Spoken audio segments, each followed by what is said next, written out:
In this presentation, we're going to use bank feeds to upload credit card information in a similar fashion as we have done with bank accounts. We're getting down to business with Sage Business Cloud Accounting. Here we are in our Get Great Guitars summary page within Sage. We're going to be setting up our credit card information. To do so, first we need a credit card account. Now note, when you're thinking about the credit card, of course, you're going to have a similar kind of statement. You'll have like a credit card statement that'll come through similar to like a bank type statement. Have similar information, except this is the amount that's due, right? You're going to have the beginning balance that's going to be due, the payments that you might have made on it, and then purchases on it, and then the ending balance. They're also going to be going through institutions which hopefully we can get the bank feed from and allow us to enter this information automatically into the system, that ending up in us being in the same kind of portion and kind of like limbo, so we can, just like with the bank feeds, and we can then add them into our system. Therefore, similar process, we can set up the bank feed directly after we get the account set up, and then or we can go to the institution and download that information.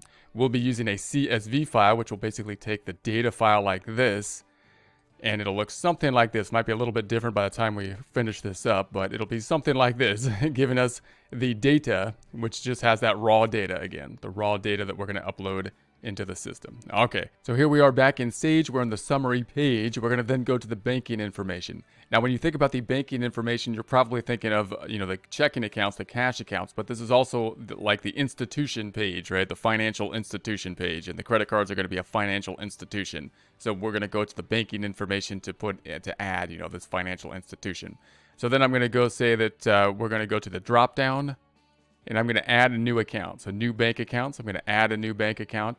Then within this selection, we have the drop down, and that's where you could say it's going to be a credit card account. So it could be a little bit confusing. Again, you're thinking about, well, this is a bank account. No, it's a credit card account. Well, it's a financial institution type account where we need the bank feed. So I'm going to say that the account name is going to be credit card, and I'm going to say American Express. So credit card, American Express. So I'll copy that. Last 4 digits of your credit card number. I'm just going to put a number here. And then I'm going to save connect bank. So I could say just save or save and connect to bank. Now, same kind of things here with the connect to the bank. We should be able to connect to the bank fairly straightforward. Large institutions should be available to connect to the bank with.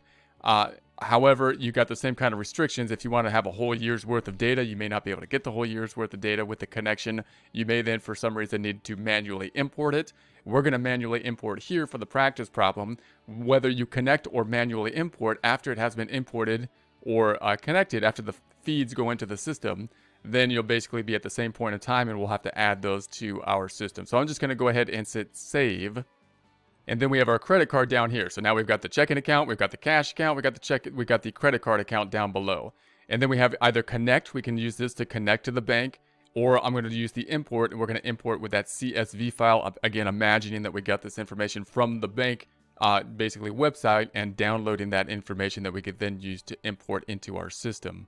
So when we import, we're going to have the QIF file, the OFX file, or the CSF file. We're going to be using a CSF file for our upload. Now, if you have any problems with it, the best way to alleviate the problems is to take your data, or that I have found, actually open up the example file here. So I'm taking this directly from the example file, and then I'm going to take my data and I'm going to put it right into their headers, right? So then I have exactly their sheet. So I've got their headers, which is the date, the reference, and the amount.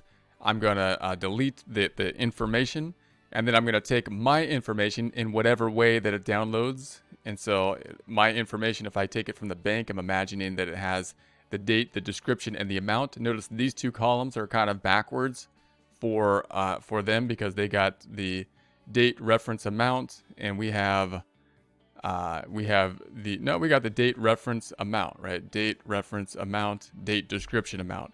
So what I'll do is I'll just copy this data then. I'm just going to copy this data, and I'm going to put it into their sheet in the same format. Right click, and I'll paste it 1, 2, 3. Well, I'll have to paste it with the formatting so it gets the dates in there. So there we have that. And then I'm just going to copy their sheet. So I'm going to save their sheet. So that will hopefully keep their formatting as close as possible. So when I upload it, there won't be any problems. Now, we've done this for you already, so there shouldn't be any problems for you. You can just upload the sheet, but if you have any problems like in practice, then you could do that. The one we're going to use, of course, is going to be this item here that is the CSV file, and it's going to be the credit card transactions. So we want the credit card transactions for the CSV file. So we're going to be picking that one up. So let's go back into our Sage. We're going to be uploading that file. So here it is, the credit card transactions. We want to be uploading that one. That's the one we're going to go ahead and upload and cross our fingers.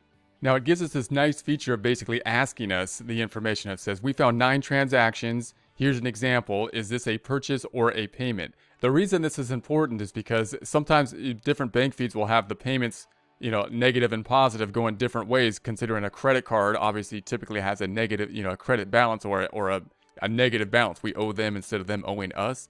So it's possible to get the negative and positives going the wrong way when you do the bank feeds. So this is actually a deposit. So if we were to look at our transaction in our system, we're going to say, yeah, that's actually a deposit, or us making a payment, not really a deposit, us making a payment, which if it was a checking account would be a deposit.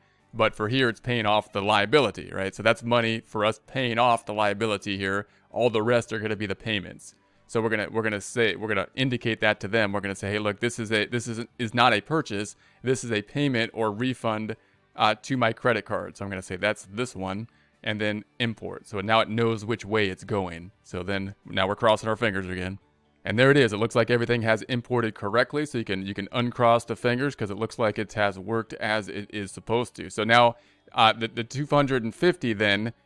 When we import it, should be a payment on the credit card, and then we've got the amounts that are going to be going to the decreases, which are going to be payments similar to the bank feeds for these items like the Office Depot and the restaurant here and whatnot. So we'll start to add these. We're kind of in limbo once again. We're in the bank feed limbo, but this time with the credit card feeds, they're not in the financial statements yet, just as they wouldn't be with the banking until we go in through them and add them, which we'll do in future presentations. That's it for now. Let's get out of here.